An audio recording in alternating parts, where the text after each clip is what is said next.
What is it that you think love means? Well, love is a word used in highly various ways by different people. And philosophers also try to come up with a clear and concise account of it, but they come up with different ways of thinking about it. So the account of love that I'm going to rely on for my talk today is going to be the account of love given by Thomas Aquinas in the 13th century, because it's the best account of love I know. And it says love emerges, it's an emergent systems level feature, it emerges from the interaction of two mutually governing desires. One is for the true good of the beloved, and the other is for union with the beloved. And this seems to me to be an account of love that is deep and rich and powerful. So that's what I mean by it. So one of the conversations that we've been having on Twitter is about Matthew Liao's book, The Right to be Loved.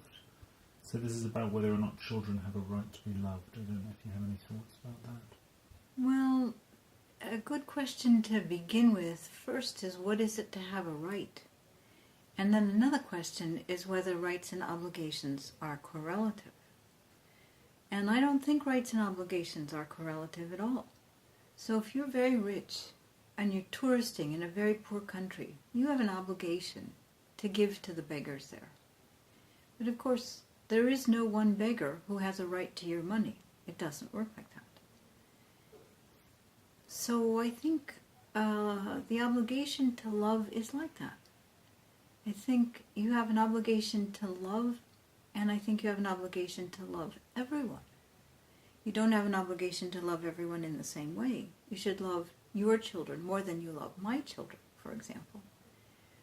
But the fact that you have an obligation to love doesn't mean that anyone has a right to what you have an obligation to give. And before we decided whether children had a right to what you have an obligation to give, I think we'd have to talk in some more detail about what we take a right to be. And if all we mean by a right is that it would be a colossal injustice if that person didn't get what you have to give, then in that sense, for sure and certain children have a right to be loved. In any event, it is a colossal injustice if you have a child, and a child that's known to you, and you don't give that child love. That is an injustice toward the child, in my view. So you're also, in addition to love, you're interested in the concepts of guilt and forgiveness. And I was wondering, perhaps you could talk a little bit how those three concepts interrelate. You can think of a person who has guilt and feels it as somebody who's worried about that first desire of love, the desire for the good of the beloved. The person who has guilt and feels it has a certain kind of anxiety that real or imagined others will push on him something that he takes to be bad for him, not good for him. So he worries, in effect, that real or imagined others won't love him.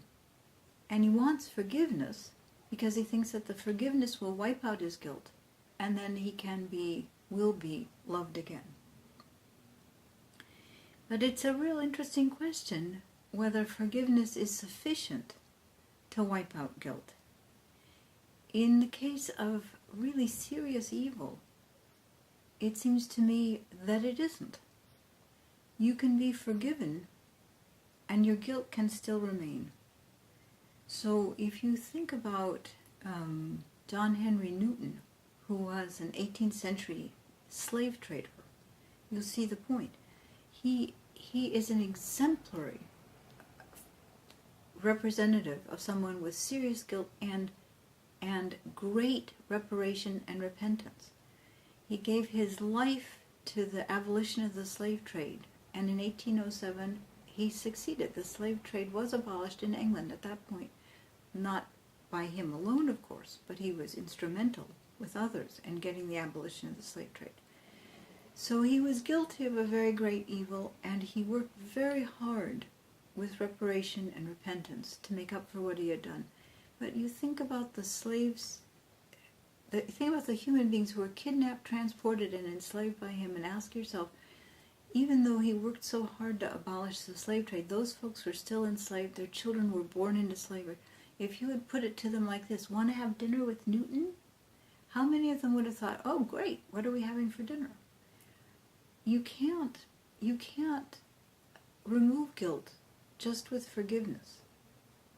And you can't produce reconciliation unilaterally. But you can produce forgiveness unilaterally. I can desire the good of anyone. I can desire that that other person and I be at one together. That we be in heaven together. I can desire those things. But whether my desires can be realized or not depend on the condition of the other person. And if his guilt is serious enough, grave enough, then my desires may be insufficient for reconciliation. And that's an interesting result. I wanted to ask you a little bit about the agents at play. So when you're talking about forgiveness in relation to, for example, intergenerational injustice, so the descendants of people who were enslaved, who can forgive whom? Sure, it's a question that's often raised. If you weren't the direct victim of the wrongdoing, can you forgive the wrongdoer? And many people think, well, of course not. This is to miss the way in which we are socially interconnected. If you kill someone's child, and I know about it, I will be stricken at heart. I will feel pain because of the evil that you did. It isn't that you have to kill my child for me to feel pain. I'll feel pain whoever child you kill. So we are social species, and what affects one affects all of us when we know about it. So in that sense, there is no way to make a clean and total break between the victim and everybody else where wrongdoing is concerned. But even if you could do it, it still seems to me clear that there's an opportunity for those not directly victimized by the wrongdoing to forgive. So I hear that you're a person who regularly sexually harasses your employees. I'm not one of your employees, so I'm not directly affected. But I consider the sort of person you are. And then there are two possibilities for me. I can hope you rot in hell, and I can turn my back on you if you should happen to cross my path. Or I can wish for you what I would wish for myself. A good character, a clean conscience, noble actions. And I can hope that you and I together at some point might work in service of some good cause that we both care about. Now I have forgiven you, because I've desired your good, a reform, and union with you, some kind of joining together in something I myself could espouse. I've forgiven you, even if I wasn't directly harmed by you. And it's perfectly clear that it's optional for me to forgive you, because I also can fail to forgive you, knowing your story. I can wish that bad things would happen to you, and I can try to make sure I never get stuck at the same dinner table as you. So just continuing the theme about agents, one question that was raised again online was about corporate agency, or the agency of institutional bodies. And I was reminded of the statement that Pope Francis made towards the start of the year asking for forgiveness for the Church's role in the genocide in Rwanda in the 90s. So what exactly is going on there in terms of forgiveness? Who's being asked for forgiveness? Who's being forgiven? Those are very hard questions, because they ask about something that presupposes a whole array of topics that we are at the moment still fuzzy about. So consider a much smaller scale case.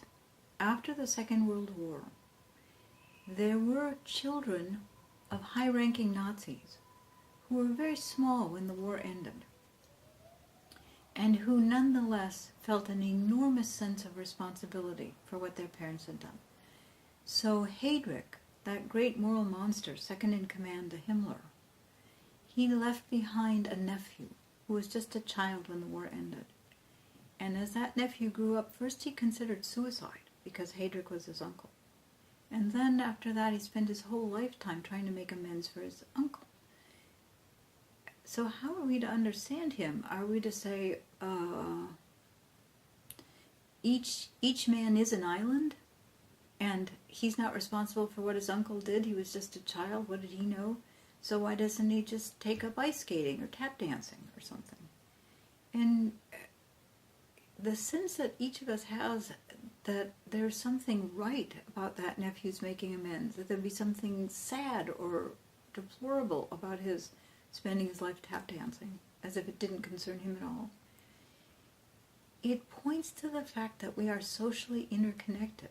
Each member of a family is connected with his family. The family is some sort of unit. What kind, I have no idea, and neither does anybody else. But because we are socially connected as a species, as an institution, as a nation, as a university, whatever, because we're socially connected in these ways, we share. And the nature of that sharing has all kinds of names. We share attention, we share intersubjectivity. This sharing looks now as if it's mediated by special neural systems in the brain. Neural systems that are widely conserved throughout the evolutionary tree and that bind us somehow into one. The nature of that oneness is extremely perplexing. Even if it's just a mother and a baby engaged in mutual gaze, we do not know how to explain the oneness that exists in the time of that mutual gaze. We don't know what kind of oneness it is. For sure and certain, it doesn't have a place in our old-fashioned Western metaphysics. But that there is such a oneness, we feel and we understand. Until we have some philosophical vocabulary and some philosophical account for what kind of unity this is, we will be hard-pressed to explain what sort of responsibility there is for an individual human within this larger social unity. And that's the problem with understanding the responsibility of institutions.